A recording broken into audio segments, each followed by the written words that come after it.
After 5 years in a loveless marriage, Kate discovers her husband James still harbors feelings for his ex. One evening, as she finishes preparing dinner, she finds him engrossed in a conversation with his first love, smiling flirtatiously. Heartbroken, she feels the weight of betrayal as he asks for a massage. Whispering to herself, "This is the last time," she obliges, reflecting on the 7 years of love and care she's given him, only to receive indifference in return. When James abruptly demands sex, Kate is taken aback. He hasn't touched her in years. Unbeknownst to her, he only seeks physical intimacy while thinking of his mistress, Hayley. Realizing that love can't be forced, Kate understands that her marriage was merely a way for him to cope with his broken heart. Determined to reclaim her life and dignity, she files for divorce and reignites her passion for fashion design. Through resilience, she finds her way back to happiness and self-empowerment. The next day, Kate catches James in yet another call with his first love, Hayley, and her heart breaks further. Steeling herself, she presents him with divorce papers, but is so absorbed in his conversation that he signs without a second glance, oblivious to the gravity of the moment. He rushes out to see Hayley, leaving Kate feeling more alone than ever. Determined to move forward, she accepts a fashion company offer she once turned down for James. Meanwhile, Hayley is busy unpacking gifts she had previously given to James, gifts he never bothered to appreciate. Just then, James's sister arrives, hurling insults at Kate, insisting that her brother has never loved her, only Hayley. As Kate turns to leave, she sees James opening the door for Hayley, who enters hand in hand with him. The sight shatters her. They're openly displaying their affection right in front of her. In a mocking display, Hayley pretends to fall, and James catches her, further humiliating Kate. To add insult to injury, his sister commands Kate to help with Hayley's bags. James declares, "Hayley will be staying with us because her place is being renovated." With newfound strength, Kate replies, "I'm not feeling well. You can do it yourself." With that, she walks away, leaving them in stunned silence, finally ready to reclaim her life on her own terms. As James and Hayley walk inside, grinning, James casually commands Kate to prepare a meal for Hayley, specifying that it shouldn't be too spicy since she doesn't like spicy food. Kate, feeling unwell, responds, "I can't. I'm not feeling well today." James's sister immediately chimes in, shouting, "Why can't you? What use are you in this house? If you can't work like a maid?" James, irritated, adds, "Are you upset because Hayley is staying with us?" Hayley pretends to be sympathetic, saying, "It's okay if she wants me to leave, I can go." But James abruptly shouts, "No, you're staying, and she will prepare that meal." In a fit of anger, he slams his hand down, shattering a glass, and commands Kate again to comply. The room falls into shocked silence, everyone taken aback by his outburst, leaving Kate to confront the harsh reality of her situation. Kate held out her hands to James, showing him the bruises and saying she couldn't cook. Instead of empathy, his sister launched into insults, throwing shade at Kate while Hayley joined in, mocking their high school experiences with James, who laughed along. The scene left Kate feeling isolated and deeply sad, watching them flaunt their connection.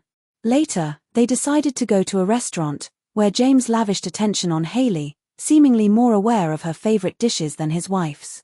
As Kate sat there, watching their affectionate display, she whispered to herself, "Just one more day, and I'm done with this marriage."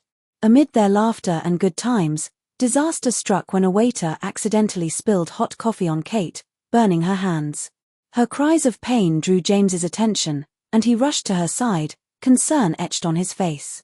But when Hayley feigned a burn, James's focus shifted entirely to her. He rushed to comfort Hayley, hugging her and asking if she was okay. James then coldly told Kate he would take Hayley to the hospital and instructed her to find her way there alone. Heartbroken and in pain, Kate couldn't believe the neglect. The whispers around the bar echoed her thoughts. What kind of husband neglects his injured wife for a mistress? In tears, Kate whispered, "I spent years loving you, but you spent days living for Hayley." Just as the doctor finished treating Kate's wounds, she was about to leave the hospital when she spotted James with Hayley. He was tenderly caring for her, feeding her despite the fact that she wasn't even injured. Heartbroken, Kate watched from the corridor, feeling the weight of betrayal wash over her. James eventually approached her, offering a half-hearted apology for not bringing her to the hospital. He added, almost dismissively, that Haley has soft skin and can't suffer, as if that justified his actions. Kate's fury boiled over.